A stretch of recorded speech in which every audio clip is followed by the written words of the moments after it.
Hello friends, ഇന്നത്തെ എപ്പിസോഡിൽ ചന്ദ്രബോസ് വിഷ്ണുവിന് ശാരദാമ്മ കൊണ്ടുവന്ന ഭക്ഷണമാണെന്ന് പറഞ്ഞ് ആ പൊതിച്ചോറ് വിഷ്ണുവിന്റെ കയ്യിലേക്ക് നൽകി. ഒരു പറ്റുപോലും കളയാതെ മുഴുവനും കഴിച്ചോണടാ എന്ന് പറഞ്ഞ് ചന്ദ്രബോസ് വിഷ്ണുവിനെ ഭീഷണിപ്പെടുത്തിയതിനു ശേഷം അവിടെ നിന്ന് ചന്ദ്രബോസ് മടങ്ങി.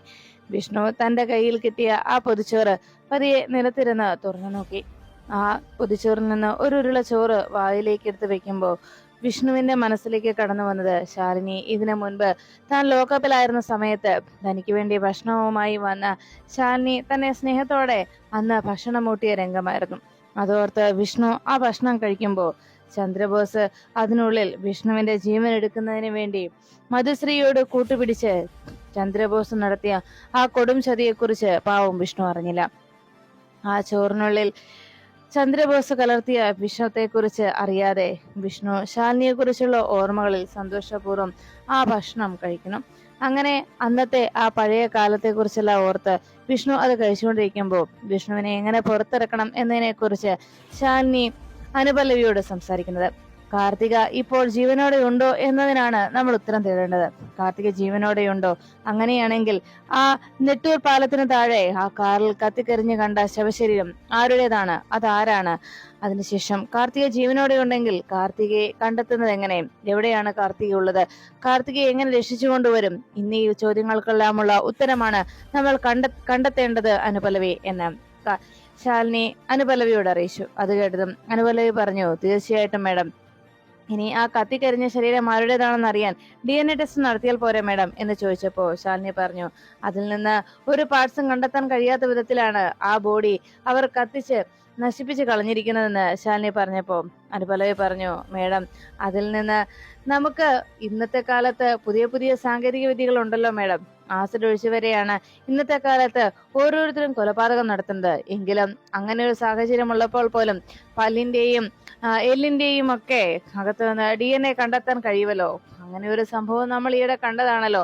അന്ന് മരണപ്പെട്ടത് ആരാണെന്ന് അറിയുന്നതിന് വേണ്ടി അവസാനം അവരുടെ പല്ലുകൾ തമ്മിൽ കൂട്ടി ബന്ധിപ്പിച്ച് സ്ക്രൂവിൽ നിന്നാണ് ആളെ തിരിച്ചറിഞ്ഞത്.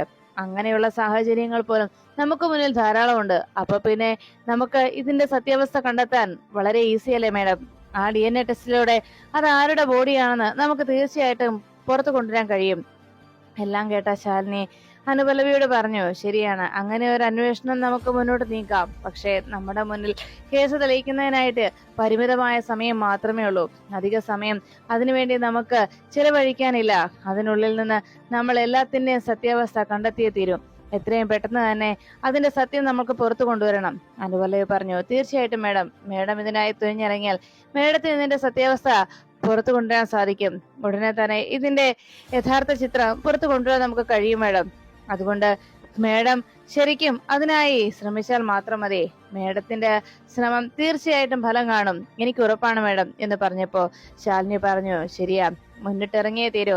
പക്ഷേ എന്റെ മനസ്സിന് ആ ധൈര്യം ഇപ്പോൾ ഇല്ല. കാരണം എല്ലാം നഷ്ടപ്പെട്ടവരെ പോലെ തകർന്നു നിൽക്കുന്ന വിഷ്ണുവേട്ടന്റെ തല കുനിഞ്ഞു നിൽക്കുന്ന കാഴ്ച കണ്ടപ്പോ അത് എന്റെ സർവ്വശക്തിയും ചോർന്നു പോവുകയാണോ.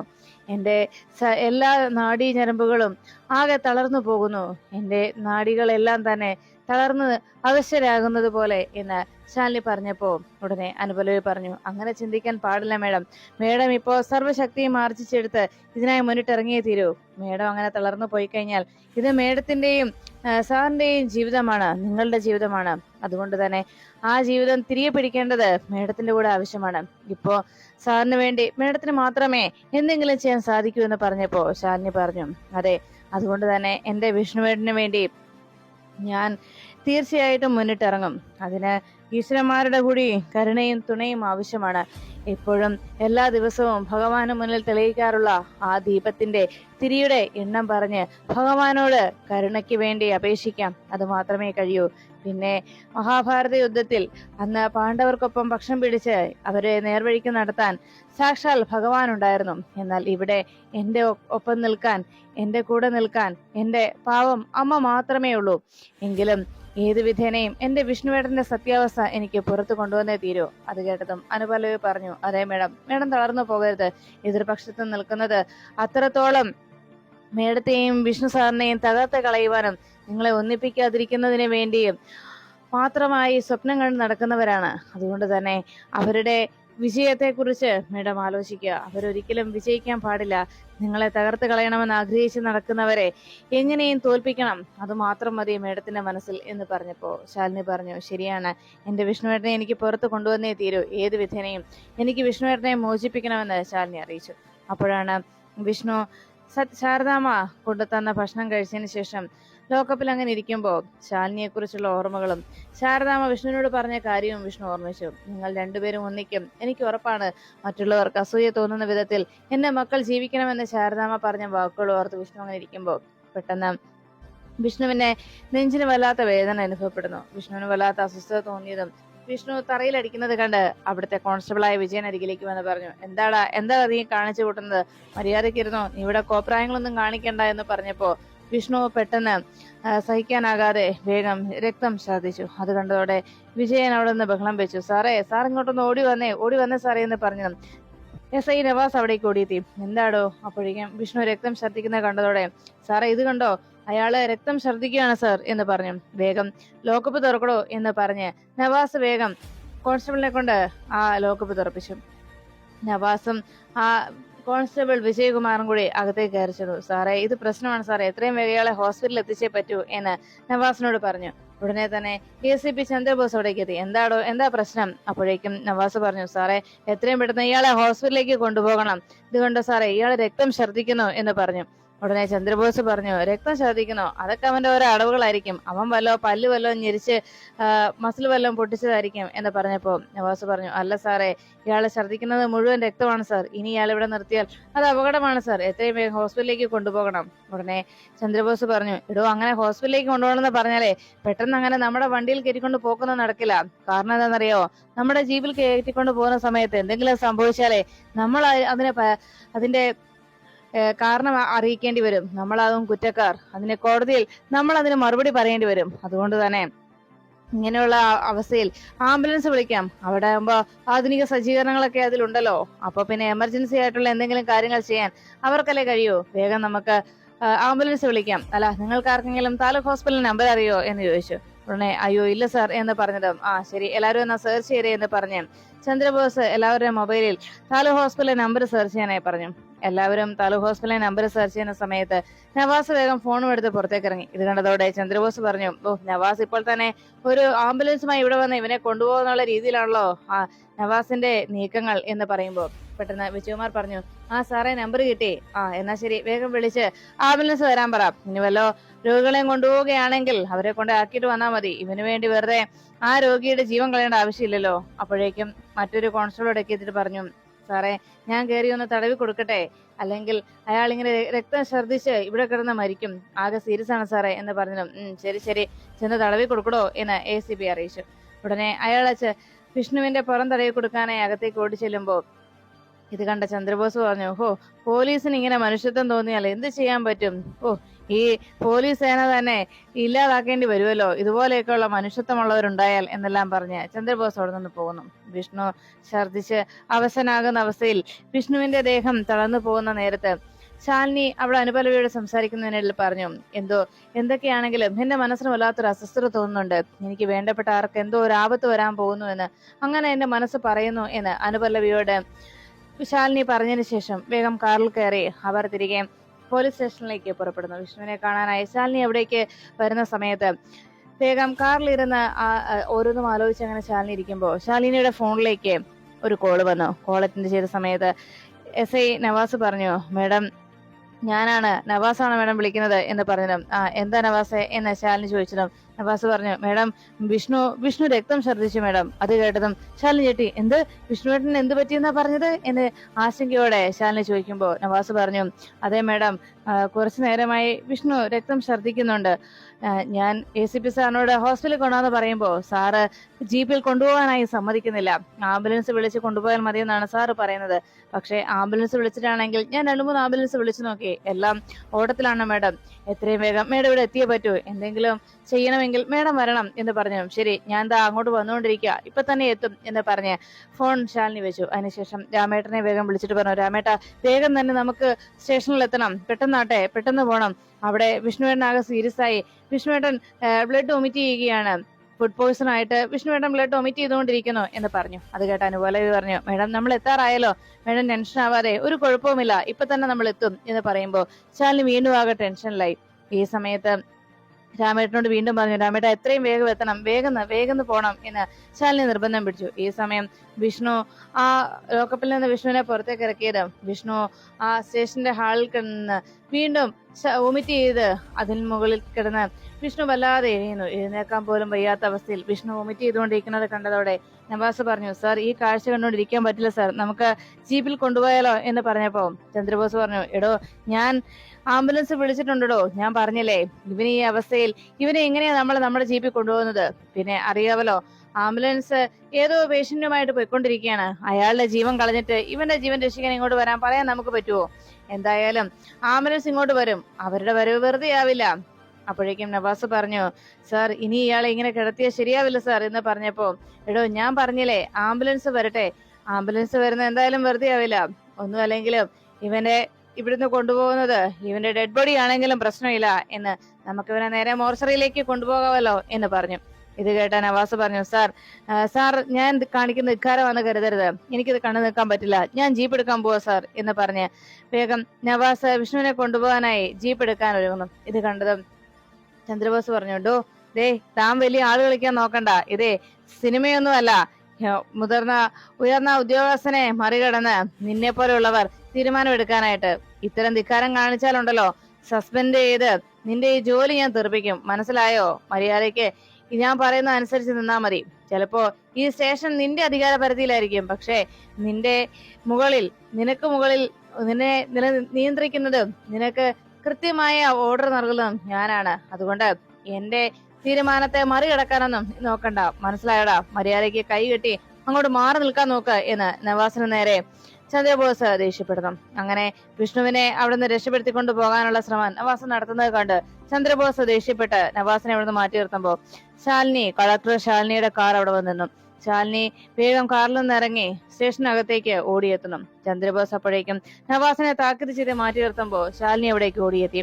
ശാലിനിയും രാമേട്ടനും കൂടെ അനുപല്ലവിയും കൂടെ അകത്തേക്ക് വരുമ്പോ നിലത്ത് കിടന്ന് രക്തം ഛർദ്ദിച്ച് അതിൽ കിടന്നിഴയുന്ന വിഷ്ണുവിനെ ശാലിനി കണ്ടതും ശാലിനി അരികിലേക്ക് ഓടിയെത്തി. വിഷ്ണുവേട്ടാ എന്ന് വിളിച്ച് ശാലിനി വന്ന് വിഷ്ണുവിനെ വേഗം പൊക്കിയെടുക്കാൻ നോക്കുമ്പോ അവിടുന്ന് പോലീസുകാരെല്ലാവരും സല്യൂട്ട് ചെയ്ത് നിൽക്കുന്നത് കണ്ട് വിഷ്ണു ചോദിച്ചു, നിങ്ങൾ എന്താ എല്ലാവരും നോക്കി നിൽക്കുന്നത്, ഒന്ന് പിടിച്ചെഴുന്നേൽപ്പിക്കണോ എന്ന് പറഞ്ഞു. ഉടനെ അവരെല്ലാവരും സഹായിച്ച് വിഷ്ണുവിനെ പതി അവിടുന്ന് പിടിച്ചെഴുന്നേൽപ്പിച്ചു. ശാലിനി അപ്പോഴേക്കും വിഷ്ണുവിനെ ചേർത്ത് പിടിക്കുമ്പോ വിഷ്ണു ശാലിനിയുടെ തോളിൽ കൈവച്ച് രക്തത്തിൽ കുളിച്ച വിഷ്ണു ശാലിനിയെ നോക്കി. ശാലിനി ഉടനെ തന്നെ വിഷ്ണുവിന്റെ മുഖത്തേക്ക് തൊട്ടു നോക്കിയിട്ട് ഉടൻ ശാലിനി പറഞ്ഞു, എത്രയും വേഗം ഹോസ്പിറ്റലിലേക്ക് കൊണ്ടുപോകാം നമുക്ക് എന്ന് പറഞ്ഞ് ശാലിനി വിഷ്ണുവുമായി പോകാൻ തുടങ്ങുമ്പോ ചന്ദ്രബോസ് ചോദിച്ചു, എങ്ങോട്ടാണ് മേഡം? ഉടനെ ശാലിനി പറഞ്ഞു, ഹോസ്പിറ്റലിലേക്ക്, അല്ലാതെ എങ്ങോട്ടാ എന്ന് പറഞ്ഞപ്പോ ചന്ദ്രബോസ് പറഞ്ഞു, മേഡം ഞാൻ ആംബുലൻസ് വിളിച്ചിട്ടുണ്ട്, ആംബുലൻസ് ഉടൻ തന്നെ ഇവിടേക്ക് എത്തും, എല്ലാ സജ്ജീകരണങ്ങളുമുള്ള ആംബുലൻസിൽ കൊണ്ടുപോയാലേ ശരിയാവൂ മേഡം, ഈ അവസ്ഥയിൽ ഇയാൾ ഇവിടുന്ന് കൊണ്ടുപോകാൻ പറ്റില്ല എന്ന് പറഞ്ഞപ്പോ ശാലിനി പറഞ്ഞു, എടോ എത്രയും വേഗം വിഷ്ണുവിനെ ഹോസ്പിറ്റലിൽ എത്തിച്ചേ പറ്റൂ, ഞാൻ എന്റെ വിഷ്ണുവിനെ ഇവിടുന്ന് കൊണ്ടുപോകും എന്ന് പറഞ്ഞപ്പോ ചന്ദ്രബോസ് പറഞ്ഞു, ഇല്ല മേഡം, എന്തായാലും മേഡം ഇവിടെ നിന്ന് ഇവനെ ഇപ്പൊ കൊണ്ടുപോകില്ല, ആംബുലൻസ് വരാതെ ഇവനെ ഇവിടുന്ന് കൊണ്ടുപോകാൻ സമ്മതിക്കില്ല എന്ന് പറഞ്ഞപ്പോ ശാലിനി പറഞ്ഞു, മിസ്റ്റർ ACP നിങ്ങളുടെ അധികാര പരിധിക്ക് അപ്പുറത്താണ് ഒരു കളക്ടറുടെ അധികാരം എന്നുള്ള കാര്യം നിങ്ങൾ മറന്നുപോയോ? ജില്ലാ മജിസ്ട്രേറ്റ് കൂടിയായ എനിക്ക് ഇങ്ങനെ ഒരു അവസ്ഥയിൽ ഇയാളെ വിഷ്ണുവേട്ടനെ ഹോസ്പിറ്റലിലേക്ക് കൊണ്ടുപോകുന്നതിൽ എതിരായി നിങ്ങൾ നിന്നു കഴിഞ്ഞാൽ ഈ നിമിഷം നിങ്ങളെ അറസ്റ്റ് ചെയ്ത് മാറ്റി ഇവിടെ നിർത്തി ഞാൻ എന്റെ വിഷ്ണുവേട്ടനെ കൊണ്ട് ഇവിടെ നിന്ന് പോകാൻ എനിക്ക് പറ്റും, മനസ്സിലായോ? അതുകൊണ്ട് മര്യാദയ്ക്ക് നിൽക്കുന്നതാണ് നിങ്ങൾ നല്ലത്. എനിക്ക് ഇപ്പൊ തന്നെ വിഷ്ണുവേട്ടനെ ഞാൻ ഇവിടുന്ന് ഞാൻ കൊണ്ടുപോയിരിക്കും, ബാക്കി എന്ത് സംഭവിച്ചാലും അതിന്റെ കോൺസിക്വൻസസ് ഒക്കെ ഞാൻ നോക്കിക്കോളാം, അതിന്റെ മറുപടിയും ഞാൻ പറഞ്ഞോളാം എന്ന് പറഞ്ഞ് ശാലിനി വിഷ്ണുവിനെ കൊണ്ടുവന്നിരുമ്പോ ചന്ദ്രബോസ് പറഞ്ഞു, എന്നാ ഒരു നിമിഷം നിൽക്കണം മേഡം, ഇങ്ങനെ മേഡം കൊണ്ടുപോകുമ്പോ സർക്കാരിന്റെ എല്ലാ പരിഗണനയും ഇവിടെ ഉണ്ടാകണം, സർക്കാർ വാഹനത്തിൽ തന്നെ വേണം ഇവിടെ നിന്ന് കൊണ്ടുപോകാൻ, അല്ലാതെ കളക്ടറുടെ കാറിലല്ല ഇവിടുന്ന് ഒരു ലോക്കപ്പിലുള്ള ഒരു പ്രതിയെ കൊണ്ടുപോകേണ്ടത്, അതുകൊണ്ട് ഇവിടുത്തെ തന്നെ സർക്കാർ വാഹനമായിട്ടുള്ള ജീപ്പിൽ തന്നെ കൊണ്ടുപോയേ പറ്റൂ എന്ന് പറഞ്ഞു. ഇത് കേട്ടതും നവാസ് പറഞ്ഞു, പക്ഷേ ജീപ്പ് എടുക്കാൻ സാർ സമ്മതിക്കുന്നില്ലല്ലോ എന്ന് നവാസ് ചോദിച്ചതും ACP പറഞ്ഞു, ഇപ്പൊ സമ്മതിച്ചല്ലോ, അവിടെ കിടക്കുന്ന കേരള പോലീസിന്റെ ജീപ്പിൽ തന്നെ കൊണ്ടുപോക്കോ, കുറച്ചു ദൂരം പോയി കഴിയുമ്പോ ഒരു 100 തവണ അത് ഓഫ് ആകുന്ന ആ ജീപ്പ് തന്നെ നിങ്ങൾ കൊണ്ടുപോയിക്കോ, ഒരു 100 തവണയെങ്കിലും ബ്രേക്ക് ഡൗൺ ആകുന്ന നിർത്തി പോകേണ്ടി വരുന്ന ആ ജീപ്പിൽ ഈ മേഡത്തിന്റെ പ്രാണനെയും കൊണ്ട് മേഡം ഒന്ന് കൊണ്ടുപോയിക്കോട്ടെ. മേഡത്തിന്റെ ചങ്കിനെ ജീവനോടെ കൊണ്ടുവരാൻ കഴിയുമോ എന്ന് ഞാനൊന്ന് നോക്കട്ടെ. ഈ ACP ചന്ദ്രബോസാ പറയുന്നത്. മേഡത്തിന്റെ ചങ്കിനെ ആ ജീപ്പിൽ കൊണ്ടുപോയി രക്ഷപ്പെടുത്താൻ പറ്റുമെങ്കിൽ ഒന്ന് നോക്ക് മേഡം എന്ന് പറഞ്ഞപ്പോ ഉടനെ ശാലിനി പോലീസുകാരോട് പറഞ്ഞു, എത്രയും വേഗം വിഷ്ണുവിനെ ജീപ്പിൽ കൊണ്ടുപോയി കയറ്റ് എന്ന് പറഞ്ഞു. വേഗം അവർ വിഷ്ണുവിനെയും കൊണ്ട് അവിടെ നിന്ന് പോകുമ്പോ ശാലിനി ചന്ദ്രബോസിനെ നോക്കിട്ട് പറഞ്ഞു, അതെ, ഞാൻ എന്റെ വിഷ്ണുവേട്ടനെ കൊണ്ടുപോയിട്ട് തിരിച്ച് ഞാൻ ഇങ്ങോട്ട് വരുമ്പോ എന്റെ വിഷ്ണുവേട്ടനും ഉണ്ടാകും എന്റെ കൂടെ, ജീവനോടെ തന്നെ എന്റെ വിഷ്ണുവേട്ടൻ. ഇതിനൊക്കെയുള്ള മറുപടി അപ്പോൾ ഞാൻ തരുന്നുണ്ട് ACPക്ക്, ഓർത്തു വെച്ചോ. എന്തായാലും എന്റെ വിഷ്ണുവേട്ടനെ ഞാൻ ആർക്കും വിട്ടുകൊടുക്കില്ല, മരണത്തിന് പോലും, നോക്കിക്കോ എന്ന് പറഞ്ഞ് ശാലിനി വിഷ്ണുവിനെയും കൊണ്ട് അവിടെ നിന്ന് പോകുമ്പോ ചന്ദ്രബോസ് പറഞ്ഞു, ഹോ, എന്തായാലും വിജയ, ഇപ്പോ ഈ ഇത്രയൊക്കെ നടന്ന സ്ഥിതിക്ക് ഒരു കാര്യം ചെയ്തേക്ക്. ആ വിഷ്ണുവിന്റെ അമ്മയുണ്ടല്ലോ സത്യഭാമ, അവരെ കൂടി വിവരങ്ങൾ വിളിച്ചറിയിച്ചേക്ക് എന്ന് പറഞ്ഞു. അത് കേട്ടതും വിജയൻ പറഞ്ഞു, ശരി ശരി സാർ. അങ്ങനെ പറഞ്ഞ് വിഷ്ണുവിന്റെ വിവരം ചന്ദ്രബോസിന് പറഞ്ഞനുസരിച്ച് സത്യഭാമയെ വിളിച്ചറിയിക്കാമെന്ന് അയാൾ അറിയിച്ചു. പിന്നീട് കാണുന്നത് സത്യഭാമ രാഘവൻ നായരെ പരിചരിച്ചുകൊണ്ടിരിക്കുമ്പോ സത്യഭാമയോട് രാഘവൻ നായർ ചോദിച്ചു, മനസ്സിന് വല്ലാത്ത ടെൻഷനാണ്. എന്റെ മോൻ അവൻ എന്തെങ്കിലും കഴിച്ചോ, ഭക്ഷണം കഴിക്കുന്നുണ്ടോ, അങ്ങനെയൊക്കെയുള്ള 100 കൂട്ടം ആശങ്കകളാണ് എന്റെ മനസ്സിനെ അലട്ടുന്നത് എന്ന് രാഘവൻ നായർ പറയുമ്പോ അത് കേട്ട സത്യഭാമ പറഞ്ഞു, രാഘവേട്ട, ഞാൻ എന്തായാലും അവനെ കാണാൻ പോകുന്നുണ്ട്. രാഘവേട്ടൻ വരുന്നുണ്ടോ എന്ന് ചോദിച്ചതും, ഇല്ല, എനിക്ക് വയ്യ, എന്റെ മോന്റെ ആ അവസ്ഥയിൽ എനിക്ക് കാണാൻ കഴിയില്ല എന്ന് സത്യഭാമയോട് രാഘവൻ നായർ പറയുമ്പോ സത്യഭാമ പറഞ്ഞു, എന്തായാലും എനിക്ക് അവനെ ഒന്ന് പോയി കാണണം. അപ്പോഴേക്കും സത്യഭാമയുടെ ഫോൺ റിങ് ചെയ്യുന്നത് കേട്ടു. വേഗം കോൾ എടുത്തതും, ഇത് സത്യഭാമയല്ലേ, വിഷ്ണുവിന്റെ അമ്മ എന്ന് ചോദിച്ചതും, അതെ, ആരാ വിളിക്കുന്നത്, ഇത് സ്റ്റേഷനിൽ നിന്നാണ്. എന്താ, എന്റെ മോൻ എന്തെങ്കിലും വിശേഷമുണ്ടോ, എന്തെങ്കിലും കുഴപ്പമുണ്ടോ എന്ന് ചോദിച്ചപ്പോ ഉടനെ വിജയൻ പറഞ്ഞു, ഉണ്ട്, വിഷ്ണു അയാൾ കുറച്ച് ഛർദിച്ചു, വൊമിറ്റ് ചെയ്തത് കൊണ്ട്, ബ്ലഡാണ് അയാൾ വൊമിറ്റ് ചെയ്തത് മുഴുവൻ, അയാൾ ഇപ്പോൾ ഹോസ്പിറ്റലിലാണെന്ന് പറഞ്ഞു. അത് കേട്ടതും, എന്താ എന്റെ മോന് പറ്റിയത്, എന്താ സംഭവിച്ചത്, ഒന്ന് തെളിച്ചു പറ എന്ന് സത്യഭാമ ചോദിച്ചു. ഉടനെ വിജയകുമാർ പറഞ്ഞു, കളക്ടർ ശാലിനി മേഡത്തിന്റെ വീട്ടിൽ നിന്ന് കൊണ്ടുവന്ന ഭക്ഷണം കഴിച്ചിട്ട് അല്പനേരം കഴിഞ്ഞപ്പോ അയാള് രക്തം വൊമിറ്റ് ചെയ്യാൻ തുടങ്ങി. വല്ലാത്ത അവശയ നിലയിലാണ് അയാളെ ഹോസ്പിറ്റലിലേക്ക് കൊണ്ടുപോയത് എന്നറിയിച്ചു. അത് കേട്ടതും സത്യഭാമ പറഞ്ഞു, കൊന്നു, എന്റെ മോനെ കൊന്നു, എന്റെ കുഞ്ഞിനെ കൊന്നു, എല്ലാവരും കൂടി എന്റെ കുഞ്ഞിനെ കൊന്നു. അല്ലെങ്കിലും അവൾ അടുത്ത് കൂടിയപ്പോഴേ ഞാൻ കരുതിയിരുന്നോ എന്റെ മോന്റെ ജീവൻ എടുക്കുമെന്ന് പറഞ്ഞപ്പോ അത് പറഞ്ഞുകൊണ്ട് സത്യഭാമ തലയിൽ കൈവച്ച് സങ്കടപ്പെടുന്ന കണ്ട് രാഘവൻ നായരും അരികിൽ നിന്ന് ശ്യാമയും വല്ലാത്ത ടെൻഷനിലായി. വേഗം രാഘവൻ നായർ ചാടി എന്നിട്ടു, എന്താ ഭാമയെ? അപ്പോഴേക്കും ശ്യാമി അരികിലേക്ക് എത്തി ചോദിച്ചു, സത്യാമ്മേ, എന്താ പറ്റിയത്? അതെ, ഇവളുടെ ചേച്ചി എന്ന് പറയുന്നല്ലേ, ഇവളുടെ കുഞ്ഞേച്ചി, അവളും അവളുടെ വീട്ടുകാരും കൂടി എന്റെ മോന് വിഷം കൊടുത്തുവെന്ന്. അത് കേട്ടതും ശ്യാമ ആകെ ഞെട്ടി.